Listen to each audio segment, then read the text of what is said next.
Now another thing you can do is add alphas. And I didn't get into this with the standard brush, but let's go ahead and just talk about alphas as if we're using them for brushes as well as masks, because they're both relevant. So for instance, with the standard brush, we've got a stroke of dots. And we didn't talk about stroke either, so we'll go ahead and fit that in here. So right now, the default stroke for standard brush is dots. And what that means is you can drag it out, but it's kind of, you can see if I go fast, it's kind of leaves some dots behind. That's just kind of a faster way to sample your stroke as opposed to going to freehand, which will kind of do the same thing, but I guess it's a little bit smoother. It's kind of up to you to choose. I usually just leave it on dots. For years I've just left it on dots. So that's, there's dots and there's freehand. Not a whole lot of difference between the two, but they're basically you drag out a line, or with freehand you drag out a line. Now, the exact same thing for any of your like control and shift. Smooth brush is if you want to change that to freehand, hold down shift, change that stroke, and now you can smooth with the freehand. Again, I just leave that on dots. Mask pin is freehand by default. You can change out the dots if you want and just mask. Now it gets a little bit interesting when you get in here to drag rect, drag dot, and that kind of stuff. So we'll start talking about alphas and then implementing drag rect and drag dot with those. So with a standard brush, if we change that to drag rect, what that's going to do is if I just drag, it's going to drag my brush stroke, which right now is just almost nothing, and just drag it out of my mesh. So I can just kind of drag that out, and I guess that's interesting. Where it gets interesting is if you change your alpha to something. We'll do something obvious. Let's do a star. So I'm going to do alpha 10. And now if I drag this out, it's masking your brush automatically through this alpha and then doing a standard brush stroke through that alpha. Now, this is also interesting. So, and this is with the drag rect. So basically I'm dragging a rectangle and it'll stop dragging when I tell it to stop. That's basically what that is. You'll notice if we do that with the masking brush, I'll hold down control and change this stroke to drag rect and then change that alpha to alpha 10, which is a star. And now when you drag this out, it's going to drag out a mask, and it's not going to drop it until I say, okay, this is where I want it. Now you're going to notice it kind of feathers out towards the edges. That's a function of this focal shift. So basically, let's use our standard brush. Let's turn off our alpha. So go into alpha and turn it alpha off, and then change this back to drag dot. And if we just use a focal shift of 0, you're going to see it's just a nice basic fall off around the object here. If I crank up that focal shift, you're going to see how my cursor changes.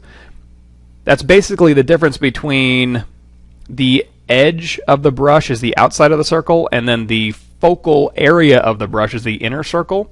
And the bigger the circle's differences are, the more fall off you're going to have. If I crank this focal shift down to negative 100, it's basically going to be the stroke all the way up to the edge. So it's going to be Z-add all the way up to the edge. So let's do that. We've got standard brush, and we're going to do focal shift at negative 100, and then focal shift at 0, which is just our standard default stroke. And then we're going to do focal shift at 100, which is almost not doing anything. I'm going to drop this down to like 80, so we can demonstrate that a little bit better. So you can see it has a very tight focal shift, and it kind of fades out. And then this one's just the 0.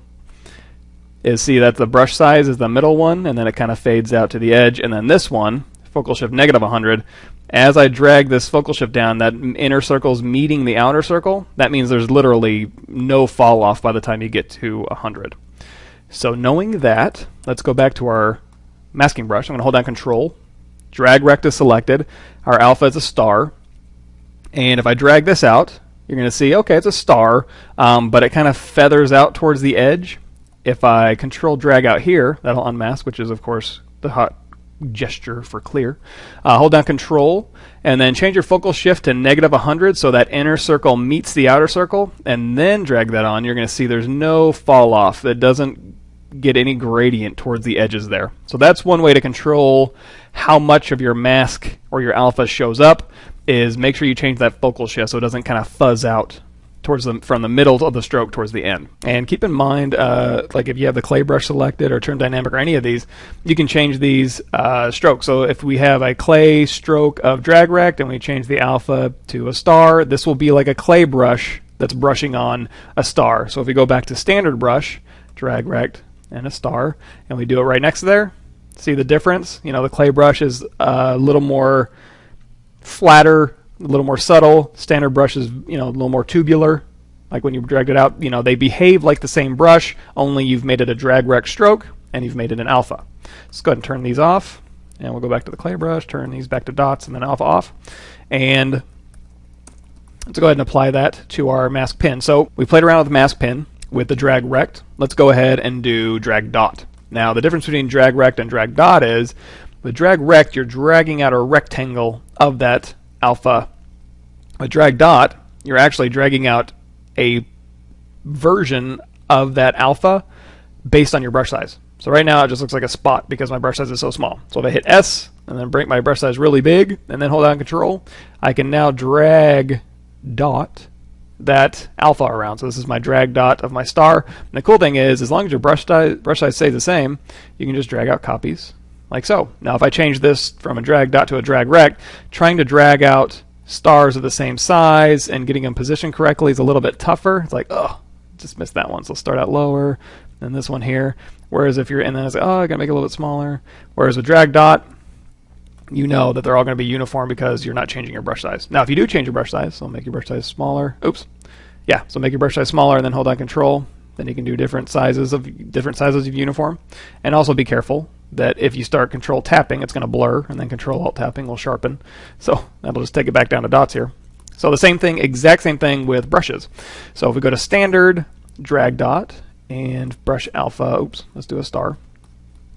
Now our focal shift is still at negative 100. So if we crank that back up to 0 and then start dragging these out, you're going to see that it's a star, but towards the edges it kind of fades out. And sometimes that's what you want. You know, that's not a bad thing necessarily. But if it's not what you want, change your focal shift down to negative 100 and then it'll get stamped on there all the way out to the edge.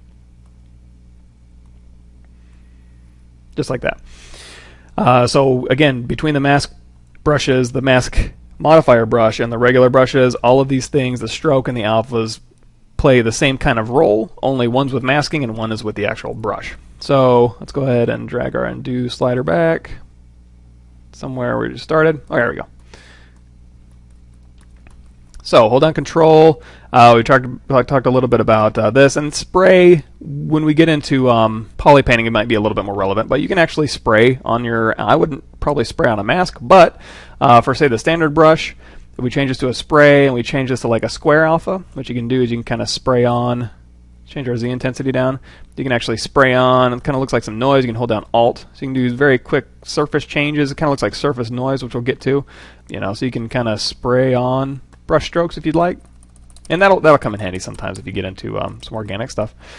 But we'll go ahead and change that back to a dot stroke, no alpha, and now we're back to a regular standard brush. Now this is still a low Z intensity, so we're going to change this back to like maybe 33. Our focal shift's still at negative 100, so it's going to kind of do that super tight stroke around there. So I'm going to change that back to 0.